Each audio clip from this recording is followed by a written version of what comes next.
Hello. Yes. I'm talking to you. Yes, you. The one who is reading this story, and yes. Of course I am aware of you. Don't ask any silly questions, just pay attention. My mistress made me this well aware, and so I know that you are reading this story. Hey. Don't skip a few paragraphs or a few pages here and there. You would only completely miss the whole story. I just have this time left to me, tell to you my story. My name is Mickey Monroe, and no. I am no relation to Marilyn. I am my teacher's pet. I wear a dog collar around my neck and I accept the conditions for wearing it. To save you all from being confused, my teacher is my mistress. I know already by the way you are sitting there on the edge of your seat, eager to learn how all of this actually happened. Well, it pays to pay attention and to read my story properly. I can assure you that you won't be disappointed. I am telling you this story because I have to. My mistress has told me to do so and I must obey her. You'll soon know as to the reasons why. All shall become fully clear to you. I promise you. I am wearing the prettiest, frilliest, cute pale pink dress you could ever imagine. It has short puffed sleeves with pink lace trim and bows all around the cuffs of the sleeves. The dress has ruffles with bows and there are layers upon layers of frills all the way around the skirt of the dress, and it is all made of pure satin. I am also wearing a pair of matching pale pink plastic frilly pants. But there are frills on the front also, underneath my ever so pretty plastic frilly pants. I am wearing the fluffiest terry toweling nappy ever. I am also wearing cute white baby anklet socks ruffled at the top with pink lace trim and a pair of pale pink Mary Janes also upon my feet. My beautiful long strawberry long blonde hair is tied into pigtails with pale pink silk ribbons. Upon my hands, I am wearing cute pale pink baby mittens to help me to be as helpless as a baby. I am using a speech recognition computer to convey my story to you. I have been changed by means you may find hard to believe. But I can assure you that it is all true. I was changed by the combination of magic and by the manipulation of exotic matter. I know what you are thinking. Exotic matter is just a scientific theory. That's exactly what I thought, and how does magic fit into all of this? I hear you ask. I did ask my mistress, but she told me that simply magic and exotic matter has a very special symbiotic relationship with one another. Most people are not aware of. After experiencing the effects of this bizarre combined power of magic and the manipulation of exotic matter used on myself, I can well believe that this such power is by no means easy to explain. But it sure does work. My petite breasts are good physical evidence of that such power. I can assure you I took no hormone pills, and my mistress has no need for such things, for she is, if there is such a classification, she is a grand mistress. For she has forgiven the term here. Both mastered the art of magic and the art of exotic matter manipulation. I have spent my life now 2 weeks as a young female. Yes, you heard correctly. I did say half. Why half? You may well ask, because it is the wishes of my mistress and also part of my punishment. Don't worry, you shall soon know fully the whole affair. Be patient and you shall be rewarded. I promise you. I was given a partial change. That's right, in truth, I am indeed a boy. Well, I was. Now I am a she-male. Even though my life began as a true male. But you shall soon come to know and understand the reasons for all of my punishments. I bet this has shocked you. Well, stay with me, as I know that you must by now have lots of questions. But be patient. All shall be made clear. I was, which, you may find very hard to believe, a nerd and a posh spoilt brat. I wore always 3-piece suits. But to my shame now, I was once a nut student at Blakely College in Blakely, an average-sized town in the far southwest end of Yorkshire. Blakely College was a fairly big college and it held a good and extensive amount of studies there. From science to IT, art, English lit, economics, The list goes on. But there was one study course in particular in which was a study course strictly for girls only, and even if it wasn't, I now know why. Why boys would not even dream of taking such a study course. Unless they are like me. My real name at the time of my once male life was Marvin Maxwell. I had short strawberry blonde hair back then, sleek-head back with plenty of hair gel of course. My hair had to always look immaculate. I told you I was a posh nerd. Anyway, the all-girls study course was a study course in the Introduction to Feminist Thought. This is an interdisciplinary examination of the history and contemporary practice of feminist thought.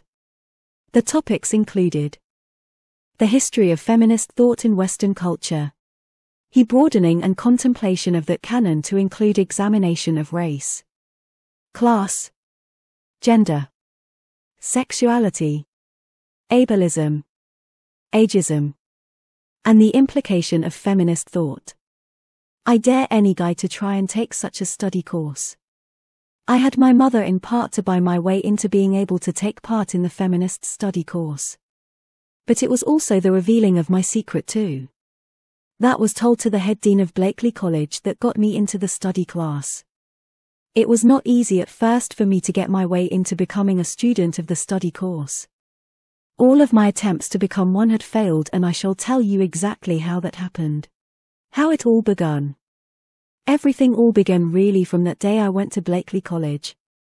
The first attempt I made to get into the feminist study class. I walked it to college as I usually do. For my private and exclusive flat is only a few yards away from the college. It has the most excellent view of the entrance from my bedroom window. If I tilt my special reflective window just at the right angle, I can get a most perfect view. This was how I was able to manage to draw nearly most of the girls from the college in such revealing positions. A few others had been of some of the girls from my art class. I had been working towards my master's degree in art. I was of course already considered to be a master. The examination was just a formality. My work was up there with the Grand Masters. Leonardo da Vinci. Michelangelo. I was the star pupil. I had only 6 more studies to complete and the Grand Master's degree was mine. But on that day, Monday it was, I got to the art study class, no one else was there. Some of the girls who had attended the class were half decent to pose. That was a hoot. But the other girls were plain dull and ugly. However, the boys had to pose. Not fun at all to draw. I on the other hand was the embodiment of perfection. The perfect height of 5 foot and 5 inches tall. My body was a temple, slim. I was at the full peak of good health too. I was perfection.